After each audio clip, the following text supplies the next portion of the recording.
Bonjour, bonsoir, ça dépend de l'ère laquelle vous nous suivez partout dans le monde. Kakande to yebisa kabino, soki actualité zali to bomba kangote to ngako kabolanga bino elongo.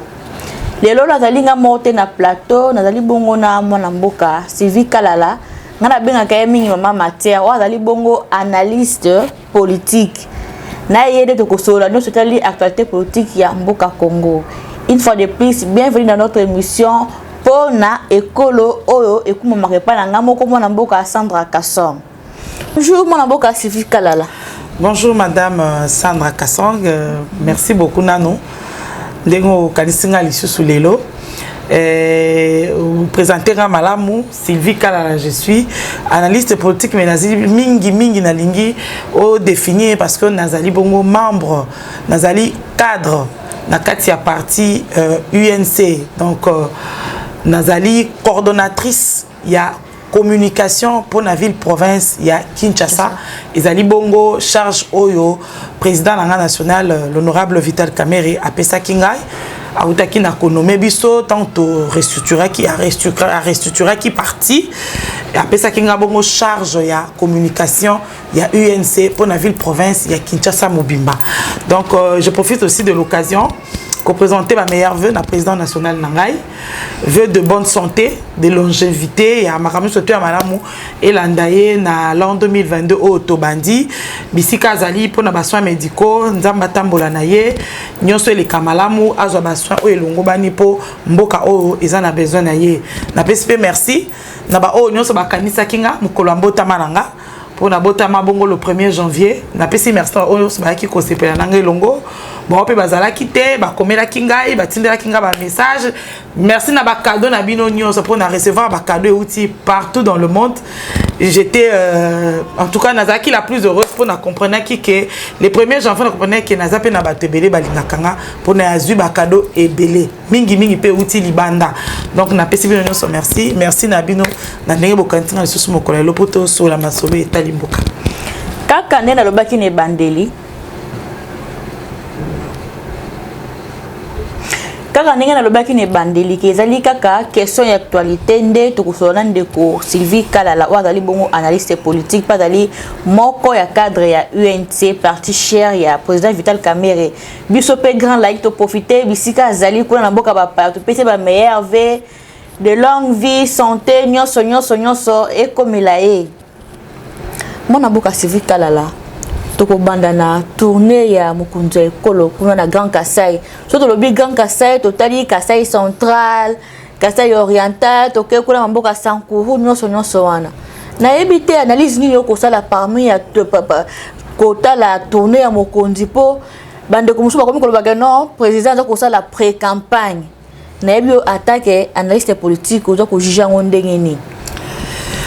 Bon premièrement ngala sepeli na idée ya mokonzi mboka ya ko kende yemoko ko palper na misu na yemoko ko mona yemoko Grand Kasai lolenge nini et commis parce que après 3 ans au moins bilo comme soupe zalaka ce qui a banda qui peut-être dès son mandat akenda ki Grand Kasai biso nyonso toyebi ndenge biso ba congolais tozalaka benga ki baloba tribaliste Abandina n'est pas la bango, yango boye té. Mais il est quand même parti 3 ans après.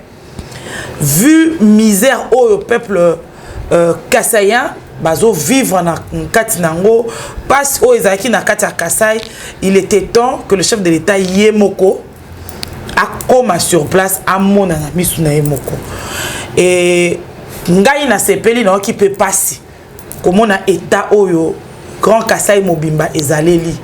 Et ça libiso passi mais et sunga pe mokonza mboka parce que tourner oyo et ça la tournée de tourisme té et ça la tournée de loisirs té et ça la tournée de retrouvailles té et ça qui une tournée de contrôle et après chaque contrôle il y a des décisions qui se prennent et je me dis que na o mokonza mboka amoni o ya wutu komona pa o akokonso komona parce que tourner na ena no silité le biazaki na Sankuru biso nyoso to monaki et Akosi sa Grand Kasai, tant à Kozonga na Kinshasa, je pense qu'il va taper le poing sur la table et des grandes décisions seront prises. Pour ma beza qui profond. mabeza makasi Kasai kokoza lolenge ezali bongo te mboka oyo ezali na diamant mboka oyo ezali na ba richesse ya lolenge pe belé province wana cette partie de la République bakoza na condition de vie wana te tomoni nzala eza na Kasai lokwa na Somalie lokwa na Ethiopie ya kala po Ethiopie lelo ebonga montant to mona ka ba Ethiopie nzalele kaka ba kimaka ba musuba ya kutu bazovanda na Victoire A sko ba époque on a sko ba nzala ndengwa ndeza na Mbujimai na Kasai isala ki passe courant poko na mai courant ezate nzalele ki makasi ozomona mwana za na santa malonga te po alia kamala muté courant na mai kutu koloba te ba vivaka on dirait toza na kati ya 10e siècle ezabiloko moko ezali incompréhensible inimaginable na province munene to na grande partie de la République locale la Grand Kasai eza participer soni to comprendre que bato nyonso baza pemé na mokonza mboka bazo omoni ba uti kolongola maweja comme gouverneur cause pour incompétence to moni biso to zomona ezo circuler mutu nyonso alingi akoma gouverneur à Kasai mais parmi bango majorité sont des hommes d'affaires sont des gens déjà moi ba moyen na bango il faut que tout na batouana qu'est-ce qu'ils ont déjà fait pour le Kasai et qu'est-ce qui prouve qu'ils feront quelque chose tant bon comme un gouverneur c'est déplorable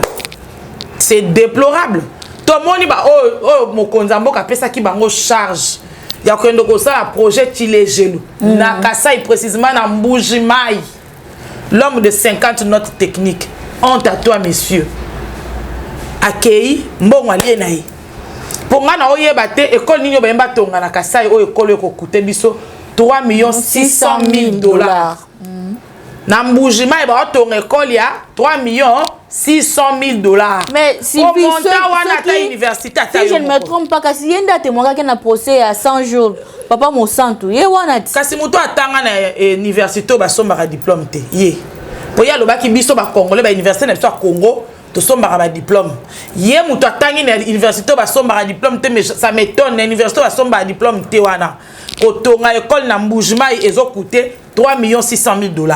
Ngana kama c'est que université na fobition stock de lukango poto e ba montant wana kotonga école moko be école moko écoutez 3 600 000 $. Donc la université ya ndeko mapon ko ya mona zoloba photo tout na peine de ko ce qui a tongi 3 600 000 $, c'est que ndeko mapon a dépensé des milliards vraiment pour na to mona o ba tongi na mboka na ye mais les gens ba faut baza muter malamu ndeko Sandra omoni donc président de la République a ça la tournée oui après le Grand Kasai na habité a rejoint sous ngambu nini ya mboka to habité tam so kende Grand Équateur to habité mais eza passe ngana lingi na profiter na émission na lelo na lingi na bisabino o nyoso boza entourage à mokonza mboka dans un président bato ba utaki Belgique France Londres Canada États-Unis bino boyaka na 2019 pour na 2018 tam so to kemba na campagne tozo ça la campagne tozo luka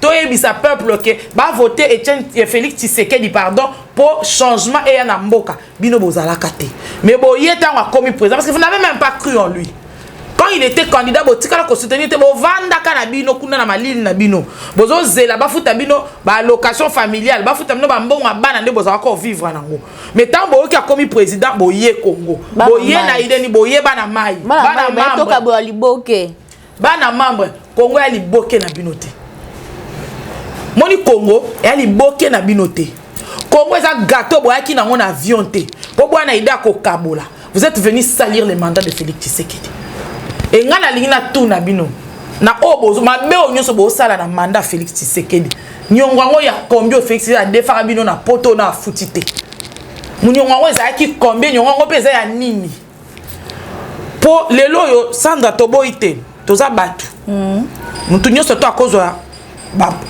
poste minene na mukili na vie na ye il y a toujours de cela que d'abord la mère attaque camarade oh bon na yebi ka kokipe ko sunganga na musalo na osala mabe Félix asala ki akozwa bino bo travailler na ye nde lisumu na yango wana bo amutie mama be vous n'aimez pas le Congo vous n'aimez pas le Congo bo linga rappel Félix te bo linga kete bokosaka parce que na yebi susu ndeko pe Kabila loba pe Kaboya lobi ceux qui kata na 5 personnes au gouvernement nanga mbele Congo ya avança to ba ke ndeko Félix pe entourage na edo fois nazo yebisa oza kutelo ko obeta lisolo te Sandra to ke nango bien ta mususo to cho redécouvrir aza soki DJ soki rappeur moi ça me fait mal hein.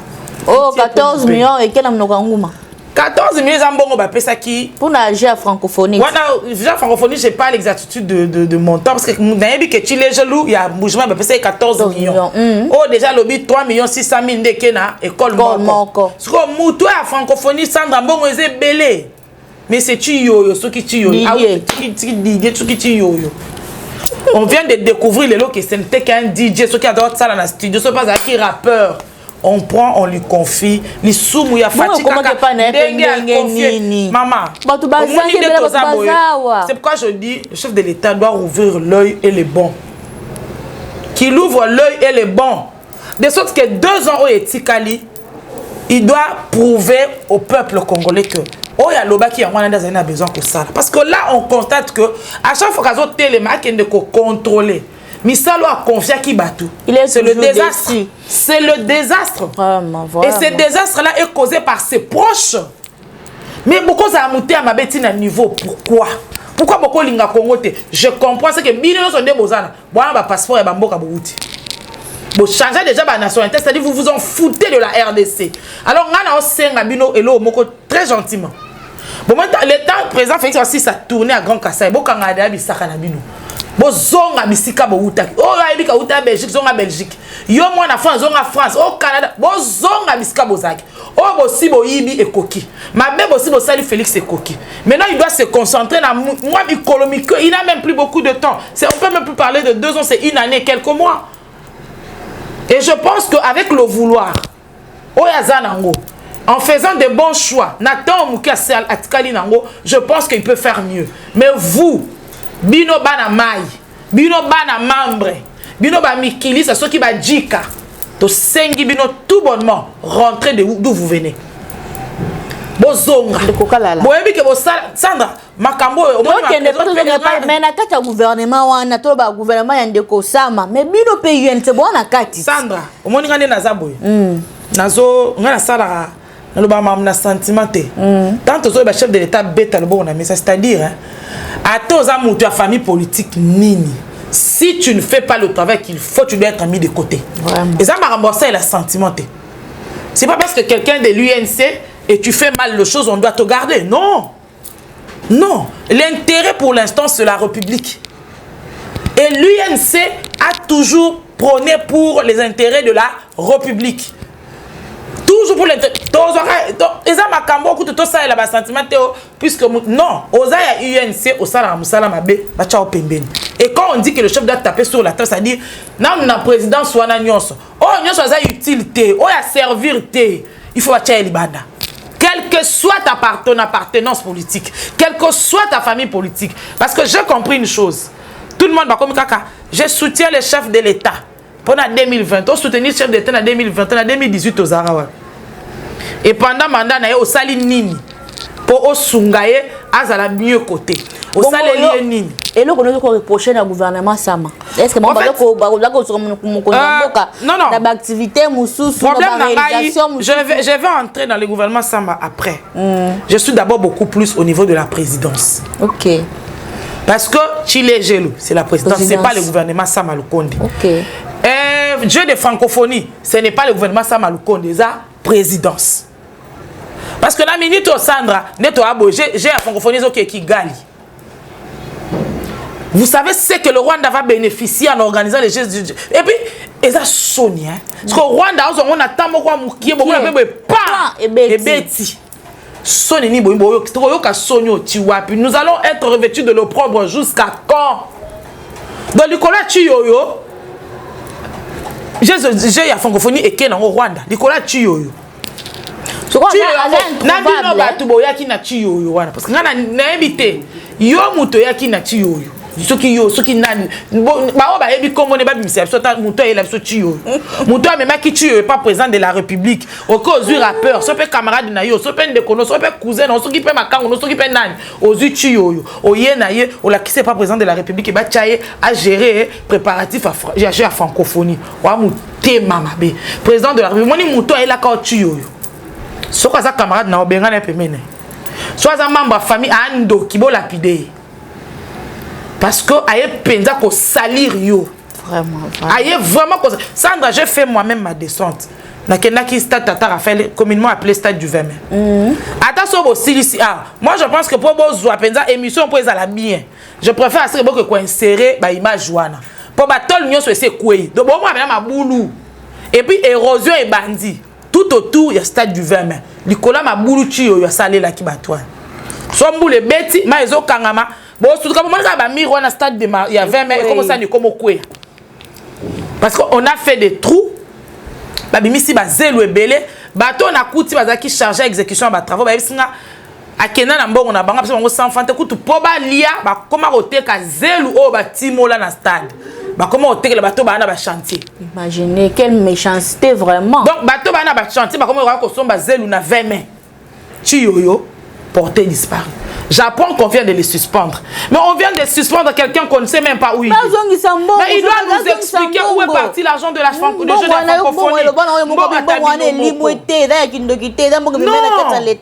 C'est-à-dire, est-ce que Félix Penda Sali Mabé, il y a qu'on confie au Penda préparatif à la francophonie. Est-ce que tu as cause à la conscience?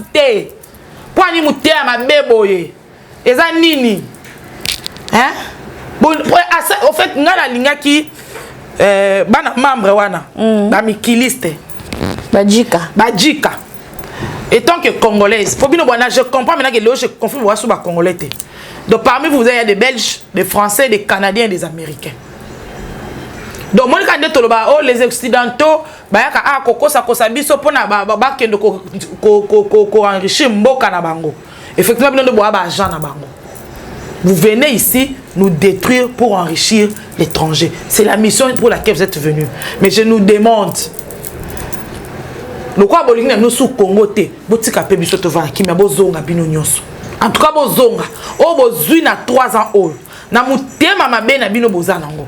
Bozonga parce que eza normalité. Eza normalité ti les jeunes kaboy. Pesa mino sala bo sala soki 0 trou et comme si on a 1000 trous. Donc dans ce débat, qu'est-ce que Félix Antoine Tshisekedi Tshilombo a salabino pour rendre ses mauvais services?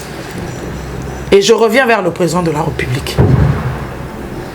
C'est vu que la casse au thème, population congolaise pas à coller là. Balobi mokonzi kolo Tata Félix à promettre mingi. Mais réalisation plutôt moins. N'habitez. Tant qu'on promet, que non, c'est la réalisation. N'habitez les comme non pio diawa. N'habitez que fêter bonne année la nouvelle d'engagement. Pio diawa peut la kena la gambela, papa je faire. Na pression beauté. Na kena la gambela mon pio dito, pio de qui dit ce qui combien, ce qui 2 kilos 2000 francs.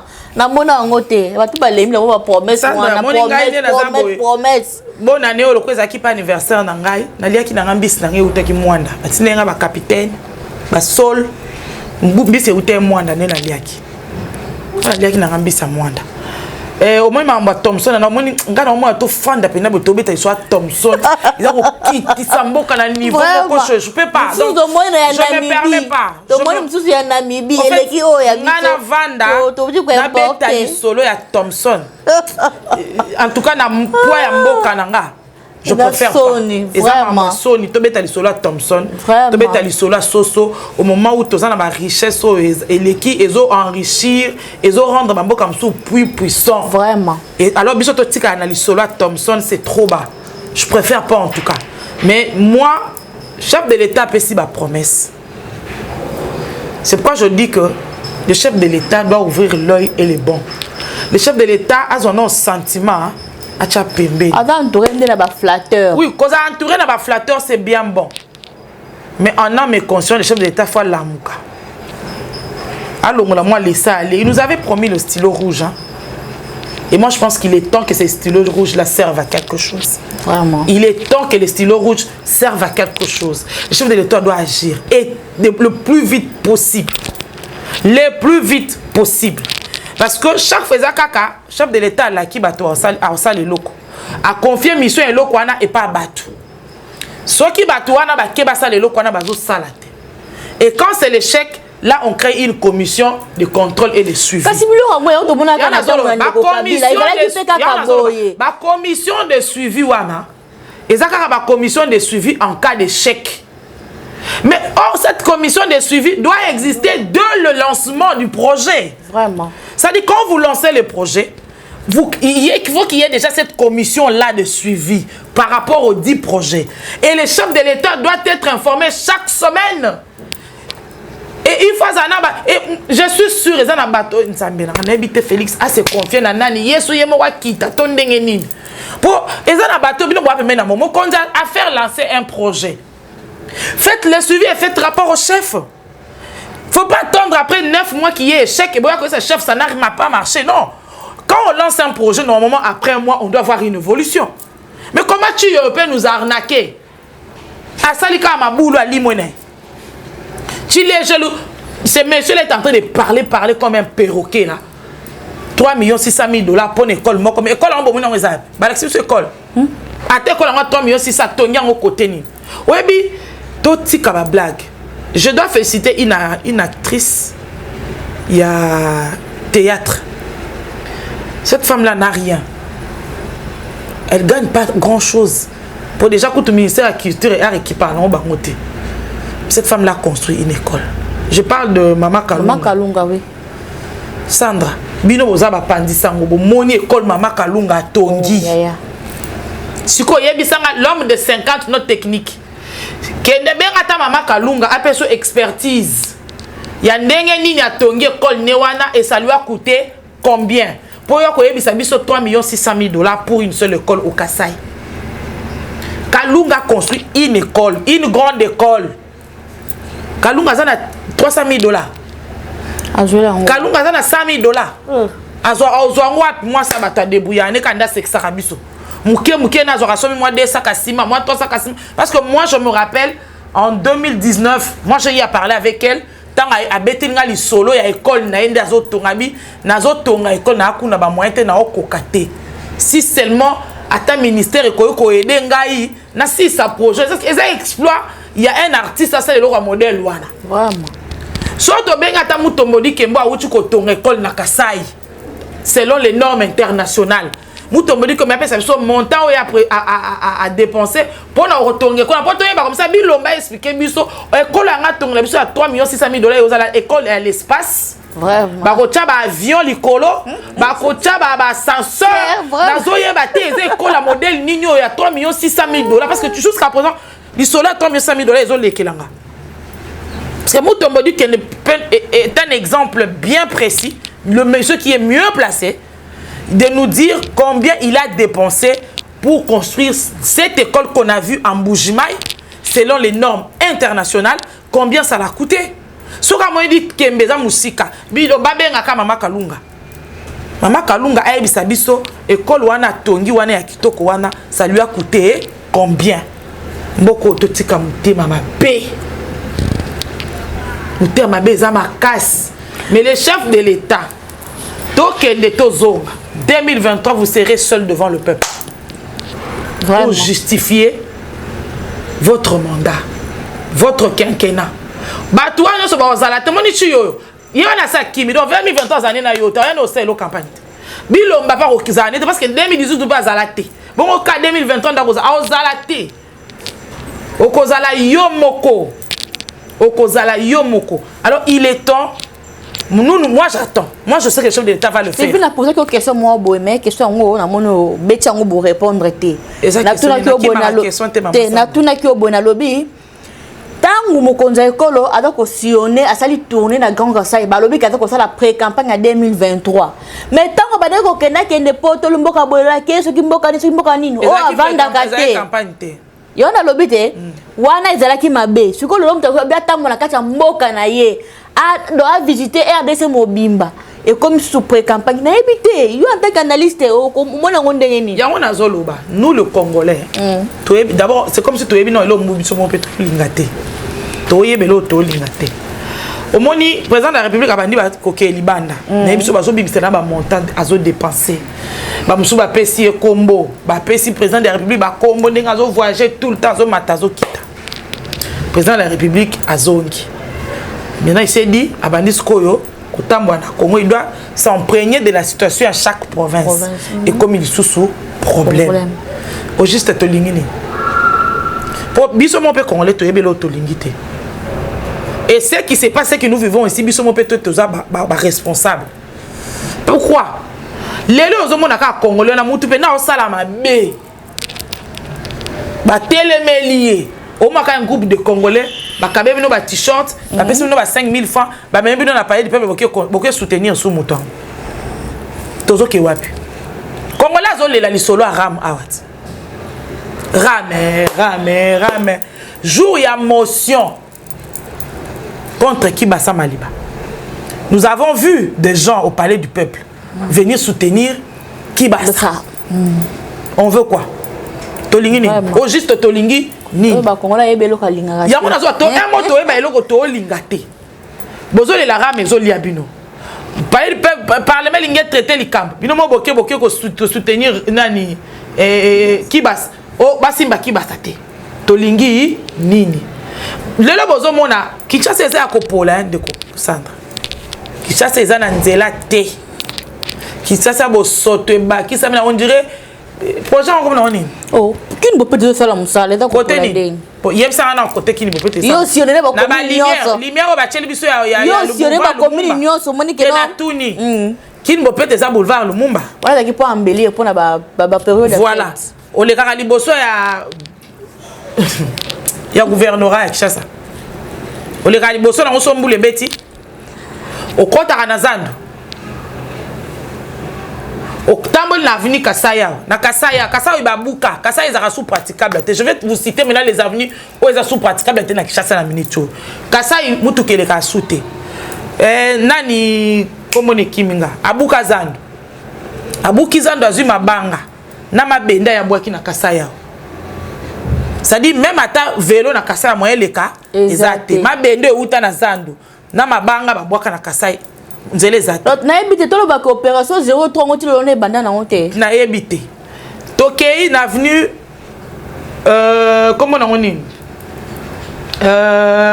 Kimwenza Kimwenza eza impraticable ba ya batimoli alembule bete sali ba rivière et tondi namona nani komone nani le président de l'Assemblée provinciale Akenda vous voyez entre l'église et Kizamina na maître Toro libulu mozana il s'est permis ya kwa na camion ya zelo po bazipa libulu wana et ba filmer le kana TV après 2 jours mbule beti lelo bozonga so na bomona ndenge moni zelo ya kana wana c'est encore creusé place vraiment benga en rivière maître Toro. Donc bateau va vendre na yolo nord na yolo sud so ba na Victoire transport za souté au moins Victoire ndenge comme ni boso Saint-Joseph c'est terrible parce que qui ne peut pas ça réseau ça la maison à côté ni pour Victoire c'est une place de référence que d'autres la place Victoire ndenge comme devant l'église Saint-Joseph nzele zate et ça li sous lac moro se fungwa miwana là quoi ça produit des moustiques et que soit quinoa akobela malaria. Tant que la malaria, bon, on ressemble à qui si ezate à Koufi. Ce que boye bisangai. Muta modèle ou un azok bon, c'est l'autre na Kinshasa. Ce que ça risque moi batouna kaboli batou ba 5 000. Je soutiens le chef de l'État. Chef. Ngobi la kosa yo, il te soutient pas. Il te soutient pas. Il est là pour na ko salir mandat na yo. Kinshasa yo. Tu to que 2020 so regarder quand Ngobi là, il y aura rien.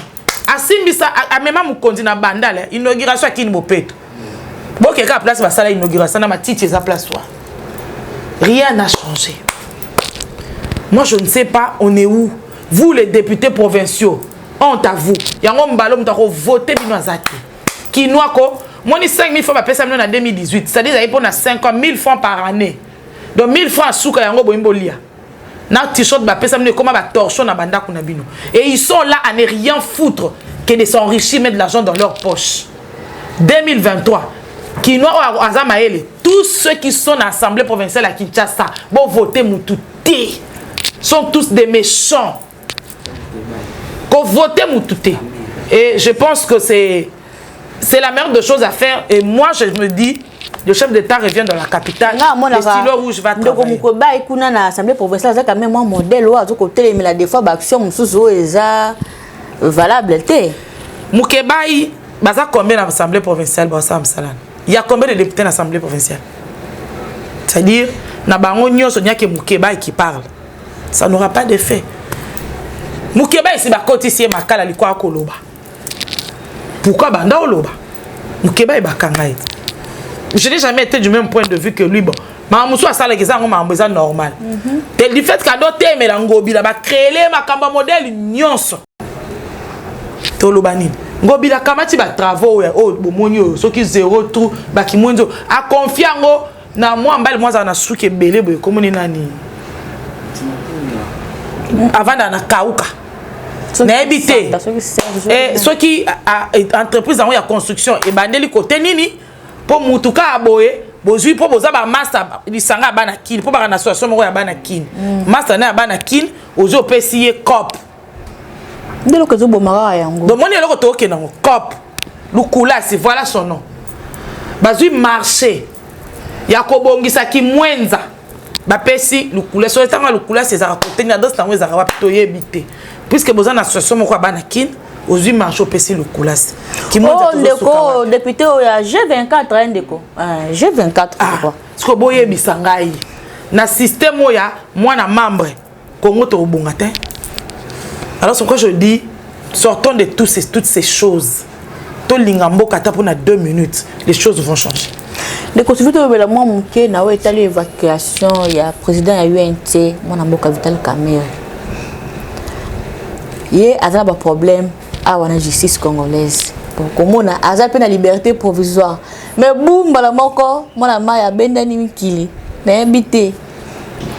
N'habité au lobaté pour aux cadres à UNT. Fondement, il y a liberté provisoire, il y a Kamerhe Boyebi en état de santé.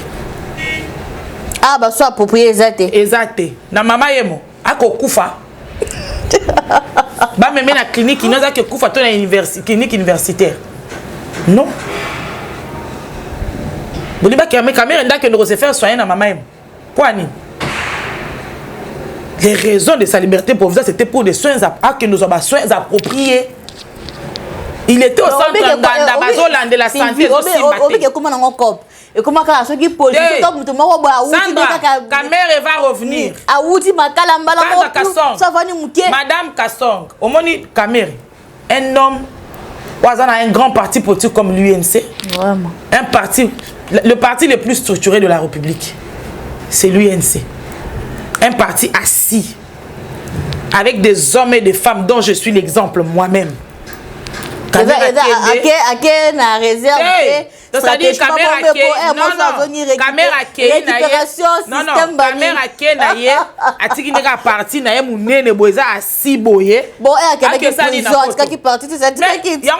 il était en prison, il était ici et puis on fonctionne. Déjà que nous sommes un parti qui a pu se maintenir pendant tout ce temps que notre chef était en prison. Vous pensez que parti était le modèle ouana? Allez, Kamerhe Abimine Kake. Pour le président de la République, Kamerhe c'est un homme sérieux, correct, honnête. C'est-à-dire, honnêteté, il est parti pour le soin et il va revenir.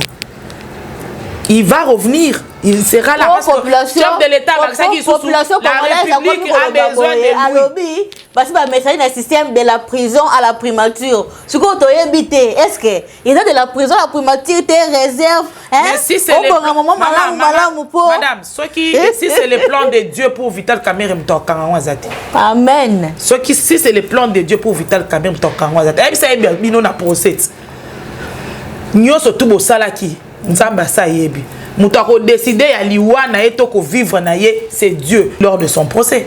C'est-à-dire il y a moutako décider à que Kamerhe amata, comme président de la République, comme premier ministre, ce n'est que Dieu. Moutamokilité. Et il est parti pour se faire soigner. Il a sa ses enfants toute autorité vient de Dieu. Hein? C'est ça, ce que je vous dis. Voilà. Donc, mon histoire qui est là, bon, on est il y a test Covid. Et ben, dès qu'on servir à temps, on sa maman et mon caméra, il va se faire soigner dans maman. Donc, parlons de bani donc, bon, test Covid. Entre parenthèses. Tu es placé équité. Tu es mon ami Moussale Sate. Donc, comme nous vraiment passager à Mutuna $40 par jour. Combien d'avions matara par jour? Combien de passagers voyagent? Que ce soit vol national ou international, c'est $40 pour le test Covid. Madame Sylvie, toujours mon kuna bande connexion FSO PPRD, ba kobi ande badat. Muta komi ko sala alingi asala parti. Pe parti wana soit allié na IDPS, ba msusu bakimi ba ye na ngambu ya union sacrée. Kabila le fixe moko bakabi azala kata na 5 personnes to bakoki ko esunga ye po pays a avancé. Si qu'on habite kolongo la bongo ko kata na ngambo koto bazo ya pona ko bongisa to bazo ya pona ko flatter po bazo mona 2023 pour ça ni tondengeni. Bazo ya pona ko flatter chef de l'état pour ba ko sale le côté. Bon, il y a des pour flasher. Est-ce que au tala qui est image la salle d'attente il y a Sankourou, il y a na loja. J'avais honte à leur place. Mende au Koto Tato Msunani chez Okitundu Belé bande ko okende na biso basé Belé comme on automoni wana eza soni. C'est pour dire que même vous les Sankourois, dites-vous que toutes ces têtes là balingana bango binoté de Mende Royal Lisusu a posé candidature sous voter Lisusu bino monde bo souffrir. La seule façon de sanctionner ces gens-là, c'est de ne plus jamais les voter. Jamais les voter. Il faut bafanda amener les nouvelles têtes na ma province nabiso. Na on a autre loba. Ba député provincial nyonso. Na ba nationaux bazaka voter na Kinshasa. Mouta voter bango lisusu té. Bon voter bango parce que va servir ne l'autre côté. Ils n'ont fait qu'enrichir leur famille et leur propre poche. Ils ne font que se faire construire des immeubles et s'occupent pas de la population. À quoi bon? Madame Sylvie, comme vraiment na souka émission na biso, moi le bamuke moi mbote na bato. Ko ebisi population ni attente ni ba kozela. Est-ce que vous avez toujours ba promesse to ebité. Au ko na population ni o ba si ba lembi. Ba kata ki soki président Félix Akoti nyon se ko changer nga lobaki mais bazo mone lo côté. Na kota na mbele, je vais d'abord m'adresser directement au chef de l'État. Monsieur le président de la République, le peuple congolais vous a fait confiance en 2018. Étant fatigué de la Kabylie pendant plus de 18 ans, vous étiez l'espoir du peuple congolais. Et je pense, moi je crois encore que vous l'êtes encore. C'est pas encore fini. C'est pas encore tard. En une année, on peut faire mieux que ce qu'on n'a pas pu faire en 3 ans. Si volonté il y a et si vous êtes bien entouré. Il est temps, Yakoluka, que ce peuple congolais attend le komoko ya mukie. Na landio na kasa yolobi, au ça la deuxième mandat. Mais ce peuple ne pourra vous octroyer ce deuxième mandat que na une année et demie etikali oyo. Pesa bango espoir, pesa biso congolais espoir. Espoir wana ya discours teme to palper. Oh nyoso za pembeni na yo azo mema eloko malonga tazo sunga ote. Quelle que soit, je sais pas moi, affinité, to relation, bozana ngona mutuana, tchaye pembe, mandat na yo, ba eko fingi sa kombona. C'est pas intéressant. Stylo rouge la kakibiso, il est temps que ce stylo rouge travaille. C'est ce qu'on attend. Commencez par balayer la présidence. Rien ne se fait là-bas. Bazo sungone l'autre côté. Na peuple congolais, chacun de nous a sa part de responsabilité. C'est pas le chef de l'État qui viendra balayer devant ta maison. C'est pas le chef de l'État qui viendra nettoyer ton avenue. Chacun de nous a sa part de responsabilité.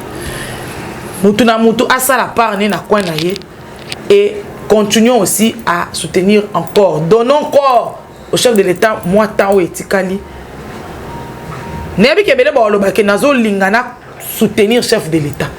Mais na minute on ne peut encore que le soutenir parce que c'est pas encore la fin. Comme on le dit toujours, la fin d'une chose vaut mieux que son commencement. Les choses peuvent encore changer. Puisqu'il vient de voir yemo kwa uti sko ko mona mabenyo so ndengeza to pese tanzo ngasko avant dans la mesa à revoir bâtir nae et je crois que avec plus d'espoir maman malam ko sala na pesi merci mingi na ba o nyoso balandi biso nazo pesa mbote na ba ndeko na ngai nyoso la main sur le cœur nazo compatir na grande sœur nanga ma grande sœur propre voilà bon ça qui mobile né na mboka Suède depuis le 21 décembre nan peut te conditer ma grande sœur Thérèse Kamani Kapajika José Kapajika Zongo ouais baki na kotika biso brusquement. Mes condoléances à ma grande sœur, à toute notre famille. Et si tu nous présenter nos condoléances, force à toi, grande sœur. Je sais que tu es une femme battante. Je sais que tu vas t'en sortir. Les enfants ont encore besoin de toi. Tiens, le Kunzambo a soutenu, encore continué à soutenir. Na pesimbote, na famille na mbabale qui tellement est belle. Surtout ba o bazali bandamboka. À toute ma famille, je salue toute ma famille, mes frères, mes sœurs, Papi Kamani, Sylvie Kamani, Mathieu Kamani, ma grande sœur Pascaline Kamani, na pesi no bozé belé ma grande sœur. Babi Moussala Nzambe respect. Nora Kamani en direct du Canada, je te salue. Yom to soutenir ngamingi mikolo na ma bonne délié belé pour biso à part Nzambe so somme. J'ai dit aussi merci à ma fille Lydia. Ma bibi maman nous c'est elle qui fait toujours, c'est elle qui me coiffe, c'est elle qui me maquille. Bazarami balé pour me souvenir comme ça la zoua. Ndoi na mon personnel Sylvie Kazadi. Bisous à vous tous et surtout merci aussi à mon fils. J'ai un fils qui me soutient malgré son âge. Cristiano Consola Cristiano Mbala. C'est yenda motivarangai. Et il a déjà une tendance politique. Je le soutiens aussi dans ce sens-là, j'ai pas de choix. Azoko un climat politique, mes meilleurs vœux à mon papa, Sylvain Kamani Katalay, qui a déjà 82 ans et demi, à qui je demande à Dieu de le soutenir encore davantage. Merci beaucoup, Madame Sandra. Moi, j'espère encore pour le Congo. Je sais que c'est encore possible que les choses changent. Ok, merci. Voilà, Bandeko Balandi, Grand Like Info Télévision, P et Longone émission Pona Peuple, et Zalaki Bongo. Ndeko Sylvie Kalala Ouazali Bongo cadre à UNT conseiller en charge de la communication en ville province de Kinshasa. Oh on a benga mingi maman matière po yé penza en tout cas d'asuka mabena matière. En tout cas to comme vraiment na suka émission na biso to pesi ba meilleur vena biso ba dos ba landaka biso ba linka biso to biso to lingi bino mingi to pesi bino mbote biska nos bozali ba meilleur vena bino en tout cas botika la malamu to tani ko bizali koya. Ciao.